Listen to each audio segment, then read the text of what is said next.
So, very good morning, dear friends. Morning, sir. Students are joining. Once again, they are facing the problem, technical problem.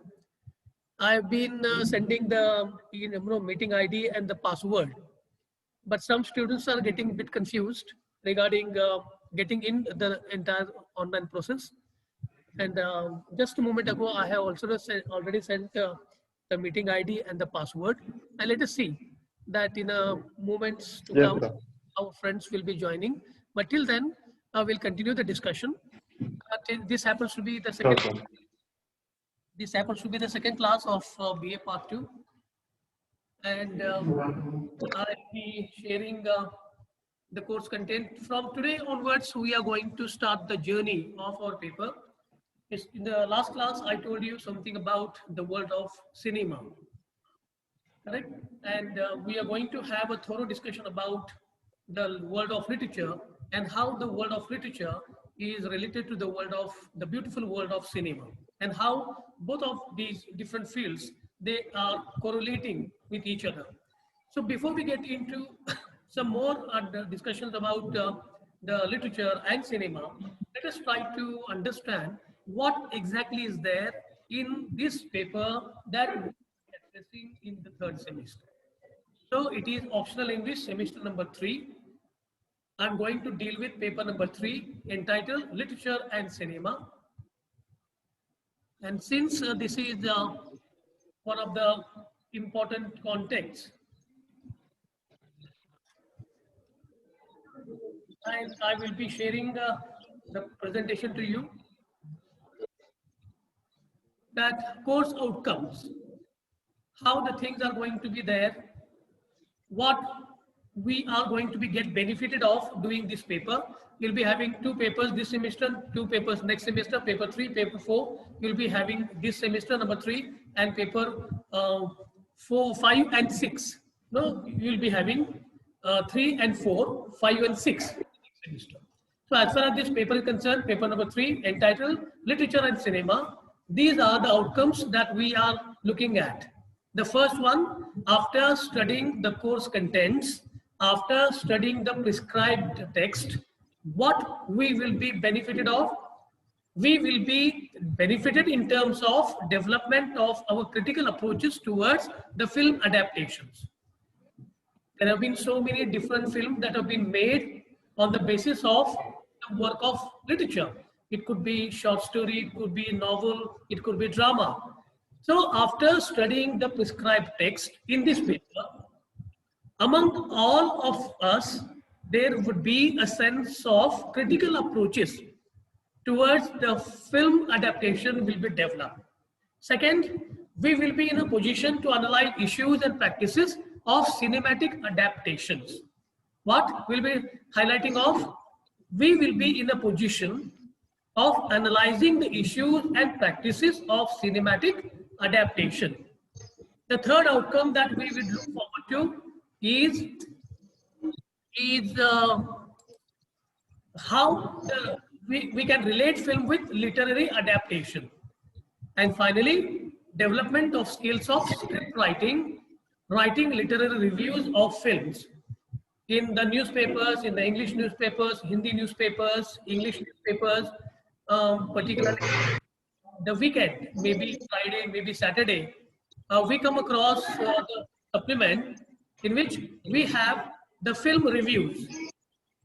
The film after its release, how the film is looked upon by the critics, the film critics, they write the review. And the review is something that we read, we make some perceptions about it, we make the impressions about it, and finally we decide whether to go to the theater to watch the movie or not. So these are the 4 outcomes. Outcome means after studying this paper, after studying the contents of the paper, after studying the text of the paper, among all of us, there would be a development of critical approaches towards film adaptation. Second, we will be in a position to analyze issues and practices of cinematic adaptations. We will be in a position to relate film with literary adaptation.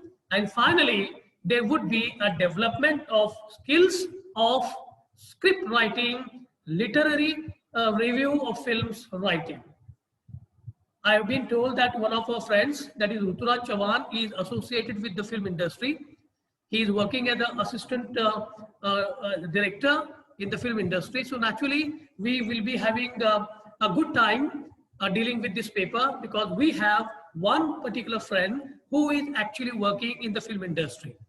So it would definitely help us, all of us, because speaking about literature, speaking about cinema, speaking about cinematic adaptation, it is one thing in the classroom, but actually we would learn so many things from the person who is actually working in the film industry.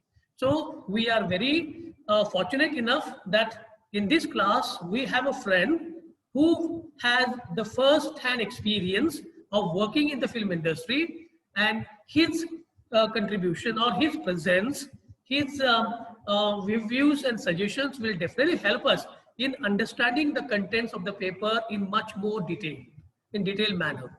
So Ruturaj Chavan is there, and he would be definitely a helping hand to all of us who would take the journey on in the understanding about the industry, the film adaptation.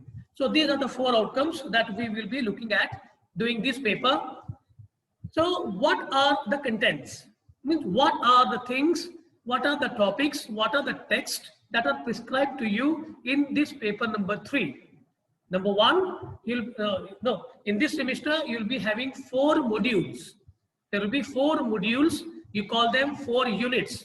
Unit number 1 or module number 1, we are going to understand the theories of adaptation.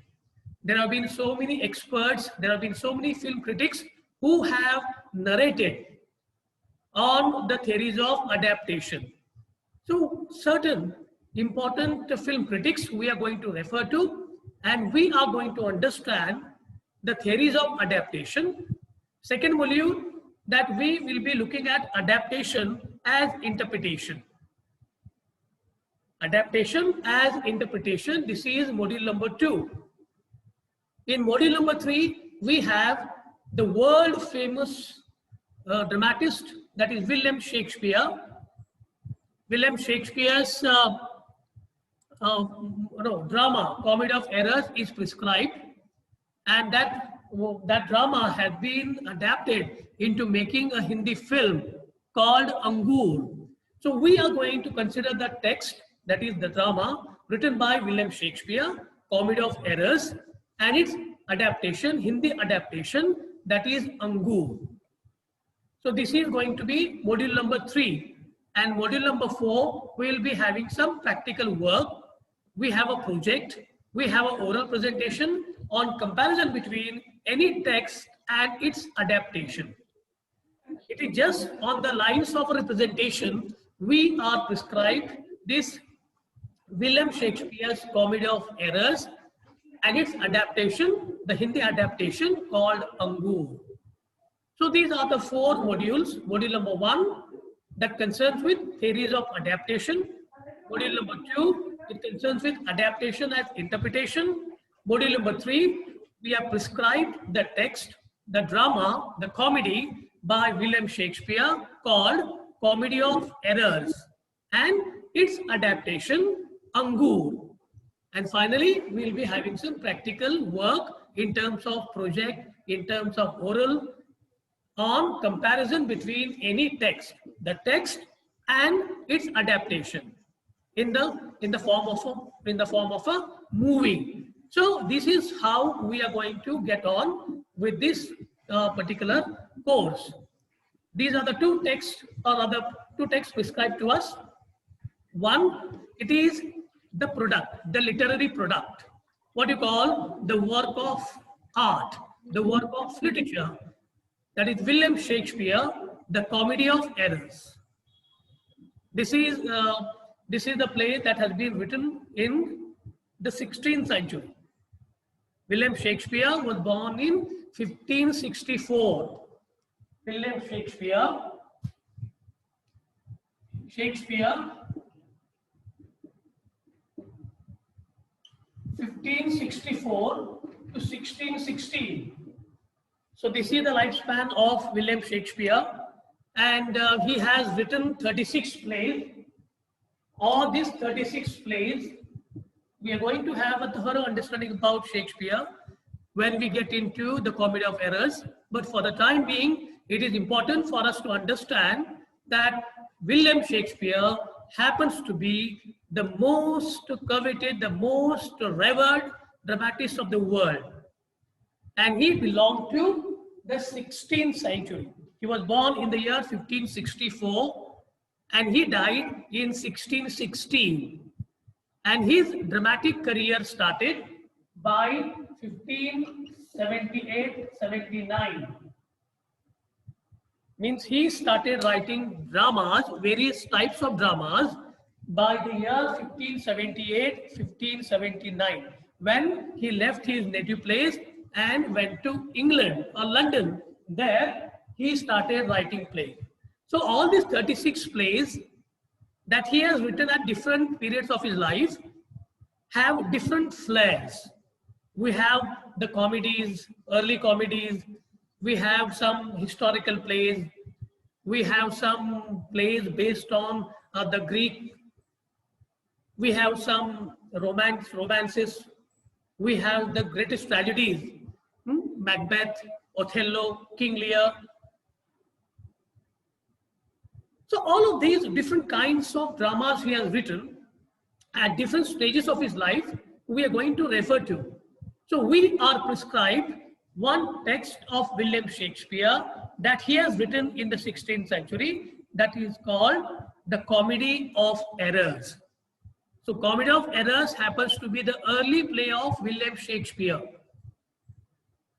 We normally remember William Shakespeare with those four greatest tragedies: Hamlet, King Lear, Macbeth, and Hamlet, King Lear, Macbeth, and Othello. So these are the four greatest tragedies of all times that he has written in his late life.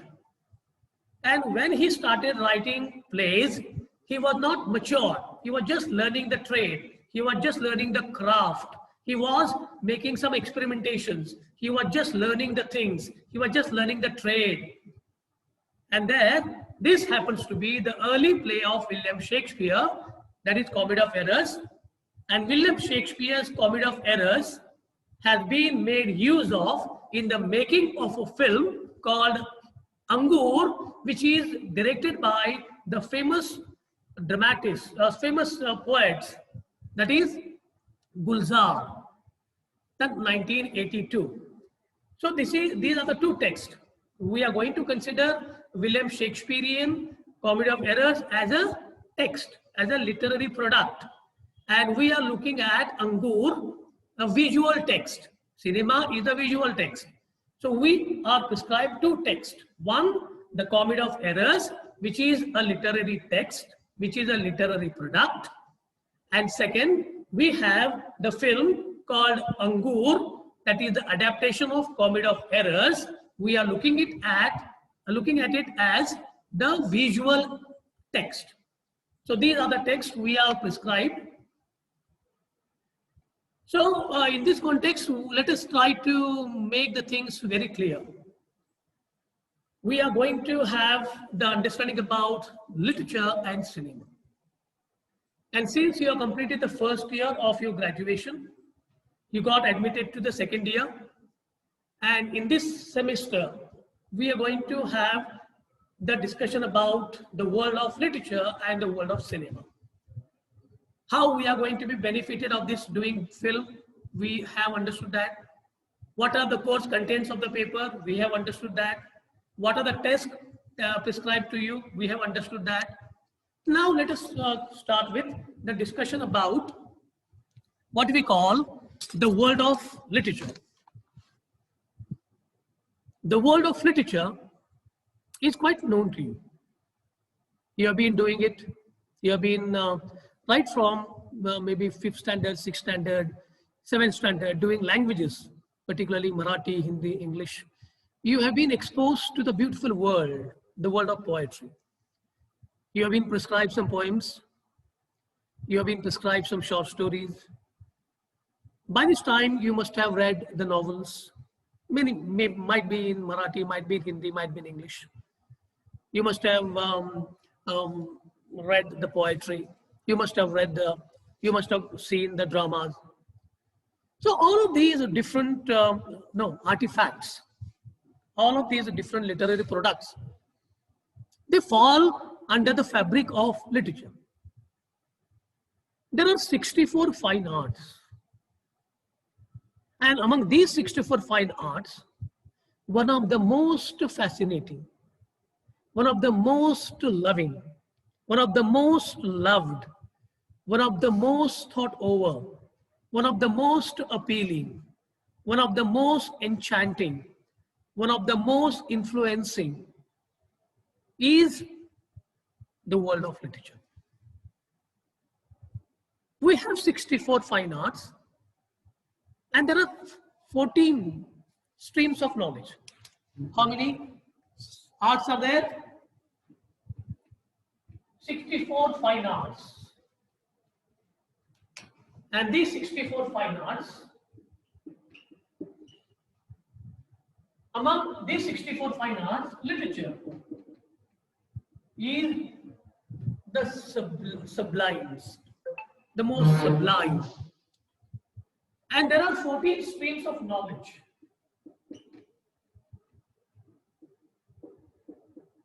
There are 14 streams of knowledge. Mean there are 64 fine arts. There are 14 streams of knowledge. Means we can derive knowledge via 14 streams, 14 disciplines. And we have 64 fine arts. Among these 64 fine arts, the most loved, the most fascinating, the most enchanting, the most amazing, the most appealing, the most affecting art is literature. So the world of literature is quite different from other worlds. The world of mathematics is different. The world of physics is different. The world of astrology is different. The world of palmistry is different. So all of these different worlds, they have their primary connections, primary concerns. So we have the world of literature. Every language, they have a rich store of the literature. They have a rich legacy of literature. They have a rich tradition of literature. Marathi literature, as we all know, we are very much proud of. Hindi literature, English literature, Sanskrit literature, Urdu literature. So literature is the world that takes us into the sublimity. And there are some branches of literature. So when you say that, how can we define literature? There are different kind of definitions given by critics. But one of the basic definitions that is given by Wren and Welleck in their book called Theory of Literature, they define literature as anything that is written is literature. Anything that is written is literature. If we consider this definition and look at all those things which are written, we cannot call them literature. When we go to the bus stand, the timetable of the buses, the schedule of the buses is written.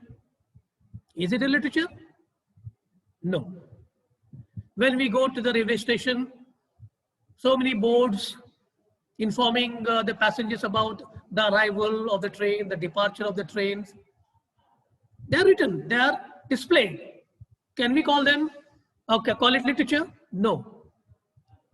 We have pamphlets on which the information about certain objects, certain things are given. Can we call it literature? No. So how can we draw a line between literature and other writings?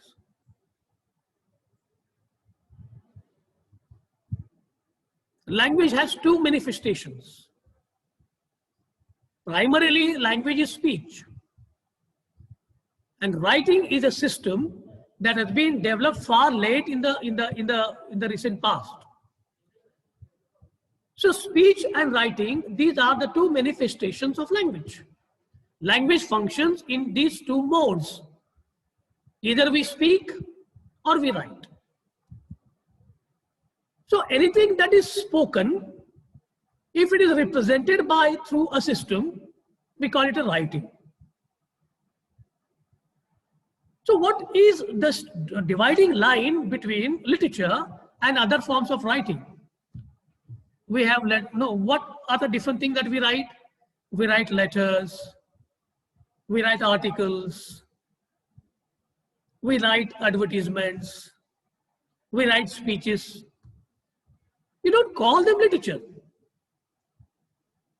And on the other hand, we have certain set of writings that affect us, that make us feel, that make us weep, that make us surprised, that make us stunned.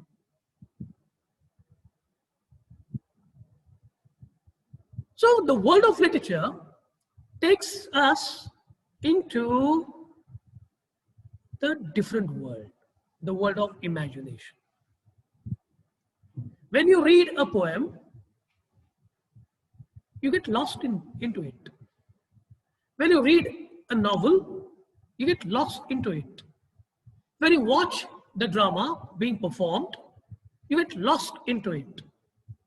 So losing oneself in the act of reading, in the act of watching, is what is meant by literature. When you read an article, reading an article and reading a poem, act is the same, but affectation is different. Reading an article, you derive the knowledge, you derive the information. And reading a novel, on the other hand, you not only derive the information or the knowledge, you also derive various messages. And those messages, indirect signals, prove to be lessons to our lives. And that is why literature affects us. What happens when you read the novel? You get enthralled. You get fascinated. You forget yourself. You get lost into it. I hope you must have read any of the novels till this time. There are beautiful novels in Marathi. Any of the novels which you have read, it is still ingrained in your personality. So we derive many things. We derive understanding. We derive the lessons. We derive the moral lessons. We derive the ethical framework. And most importantly, we derive pleasure. So we can make a distinction between the world of literature as the hobby. No, hobbies are known to you. Different hobbies are being practiced by the people. So hobbies are certain activities that we do because we love doing them. We like doing them. There is no any kind of pressure from anybody or anyone or anything. We feel doing it. People feel doing collection of stamps. People feel doing painting. People feel doing the act of singing. So any of the activity, any of the act that is done with love, with passion, with pleasure, with interest, we can say that is a hobby. And there are some certain things, certain acts, certain activities that we need to do. We have to do. We should be doing. If you don't, we'll be no more. We'll be out.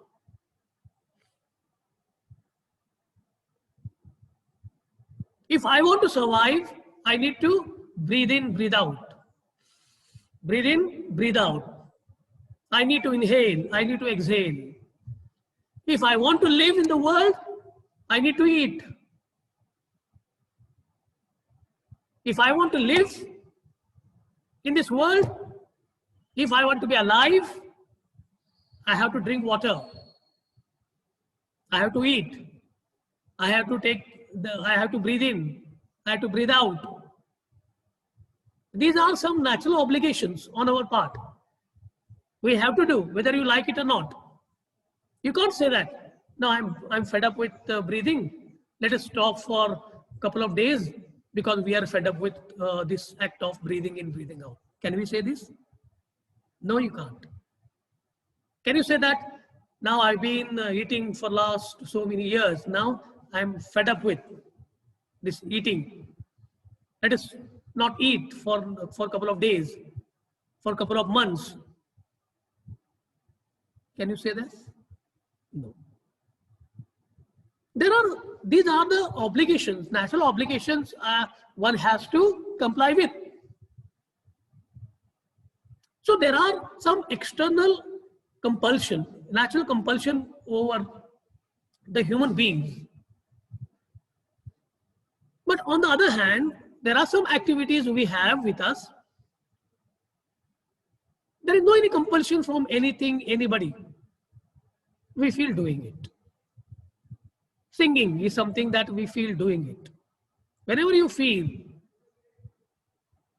based on your temperament, based on your, you can say, sensibility, you put your interest in. Somebody likes painting, somebody likes drawing, somebody likes singing, somebody likes dancing. These are all different arts.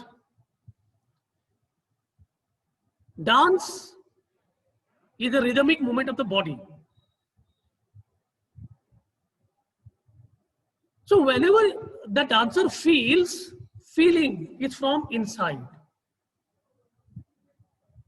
So when you feel, and that genuine feel is there,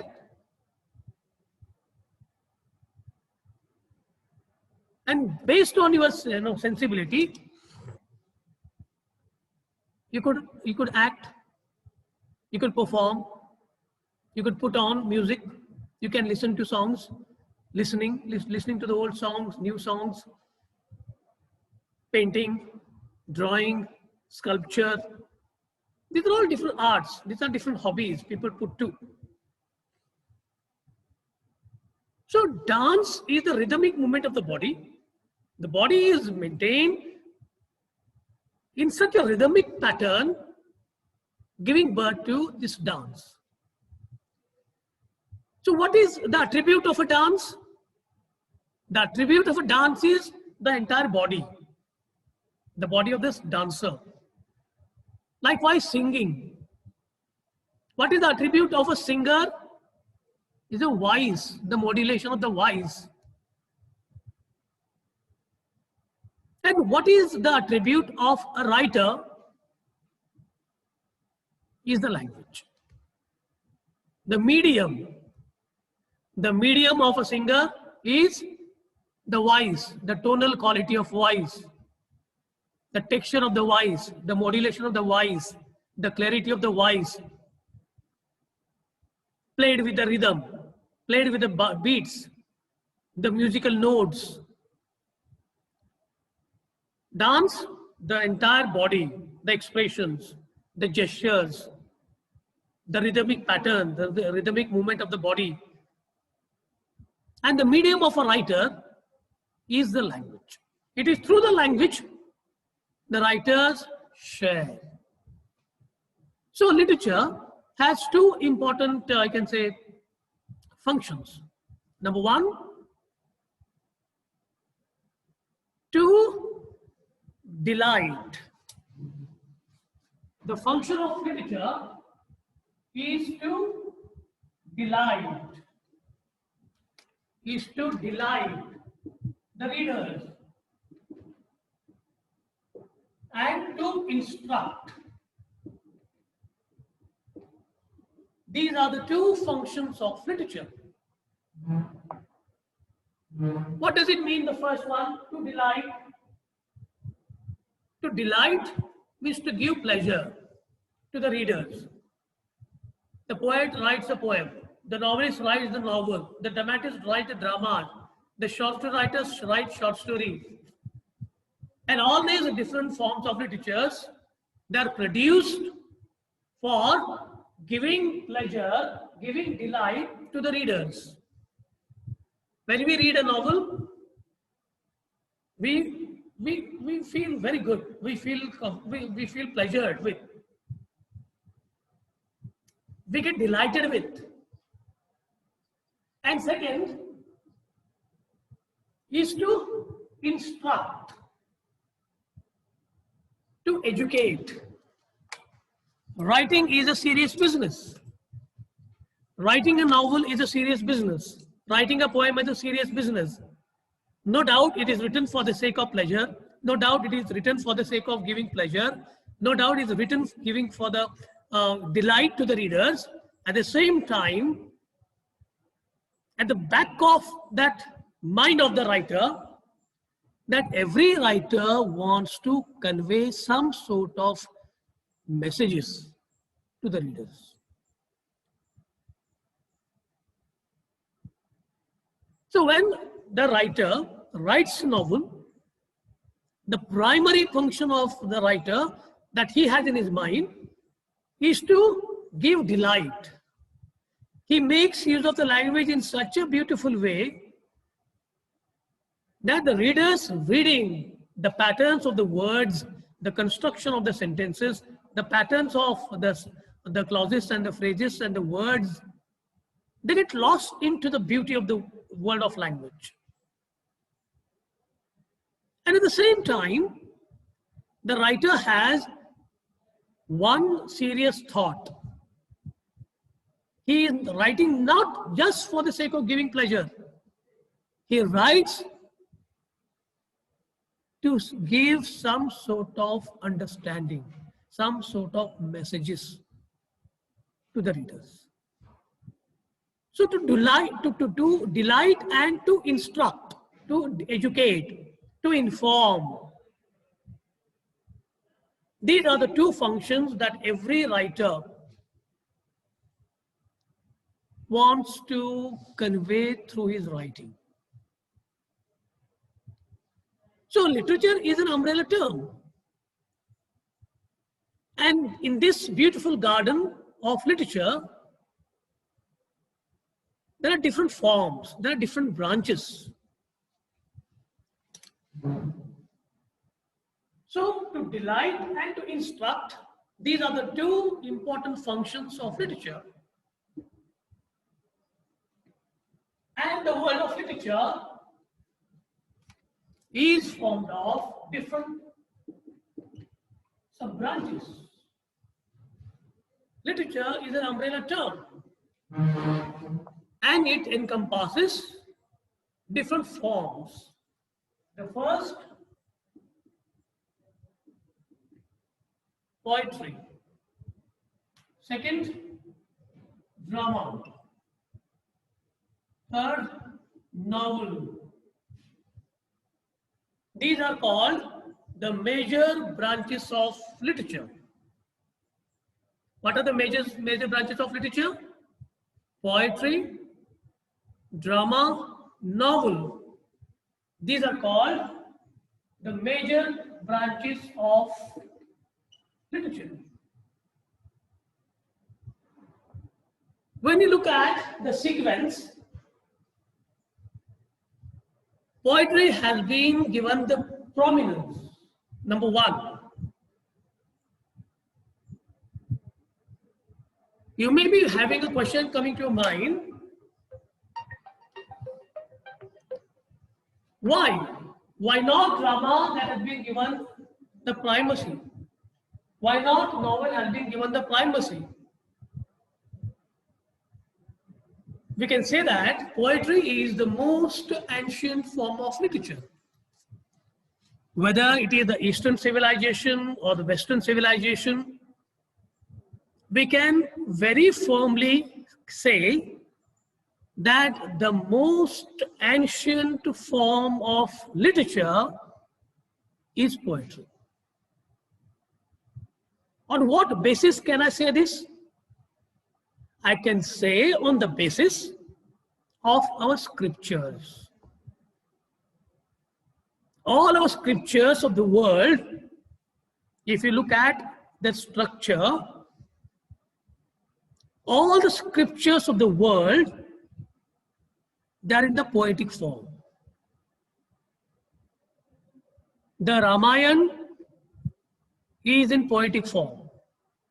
The Mahabharata is in the poetic form. The Gita is in the in the poetic form. Shiva Puran is in the poetic form. Bhagavad is in the poetic form. Quran is in the poetic form. The Bible is in the poetic form. And we all say that all these scriptures are nothing but the articulations of God. And they have been with us since the times immemorial. They have been with us. And on the basis of the scriptures, we can say that the scriptures are in the poetic form. Quran is in the poetic form. The Bible is in the poetic form. Quran, Ramayana, Mahabharata, Shlokas, Gita.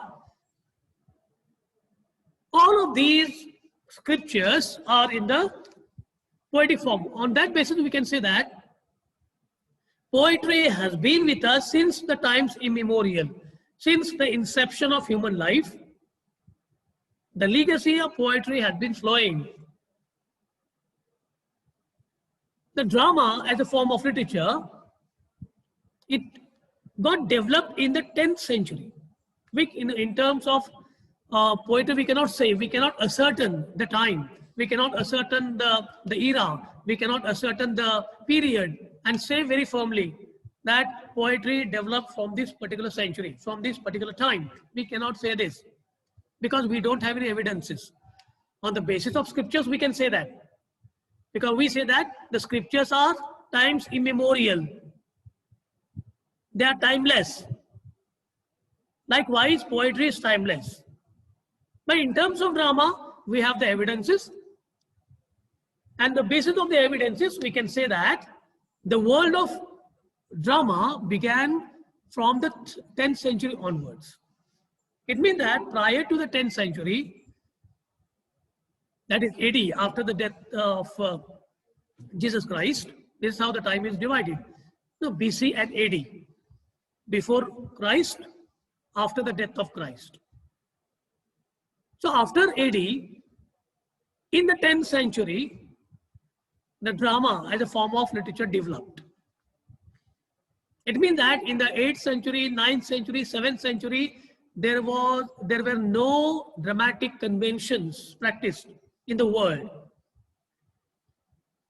So drama as a form of literature started flourishing from the 10th century onwards. And it reached its popularity, it reached its zenith, reached its pinnacle in the 15th, 16th century at the hands of William Shakespeare.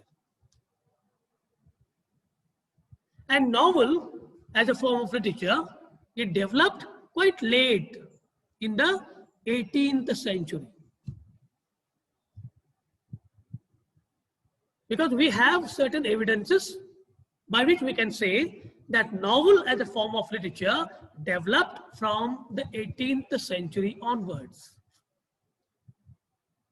Among these major forms of literature, the most loved form of literature is poetry. Poetry is loved by almost all the people belonging to all the age groups. Children love poetry. Basically, the early education is given to the children in the poetic way. No? We have the nursery rhymes, what we call in Marathi Badbad Giti. No? The child doesn't understand the meaning. The child knows only the rhythm. Jack and Jill went up the hill to fetch a pail of water. Jack fell down, broke his crown. Jill came tumbling after. The child does not understand Jack, Jill, tumbling. It knows only the rhythm. So the most loved one, the most fascinating, the most affecting, the most enchanting form of literature, which is loved by almost all the people belonging to all age groups, is poetry. And the most widely read form of literature is novel. Even today in the 21st century, we have different forms of literature. We have just covered three major forms of literature: poetry, drama, novel. There are some minor which we'll be dealing with in the next class. So for the time being, you understand that the world of literature comprises of three major forms of literature called poetry, drama, novel. The most ancient form of literature is poetry. Drama is a form of literature developed in the 10th century, and novel developed in the 18th century. And among these major forms of literature, poetry is the most loved, the most attended, the most fascinating, the most liked form of literature, whether it is the Eastern civilization or the Western civilization. And novel is a form of literature that is mostly widely read form of literature. Means people of the world read novel more often than not the other form of literature, other forms of literature. So for the time being, we'll stop here. We'll continue the discussion in the next class, that is on Monday. I hope that you must be enjoying the session. I'm just thinking about your friends. Ruturaj, I would be very happy that those two friends who have opted English, why don't you let them know that they may be having some technical issues. You please tell you who have opted English to come and join the classes so that I can be boosted. Because teacher is of the students. The teacher is nothing if the students are not there. So Ruturaj is there, Ujesh is there, and the other one is there. They have put off the videos. I simply ask you to put on your videos and just allow me to see your faces so that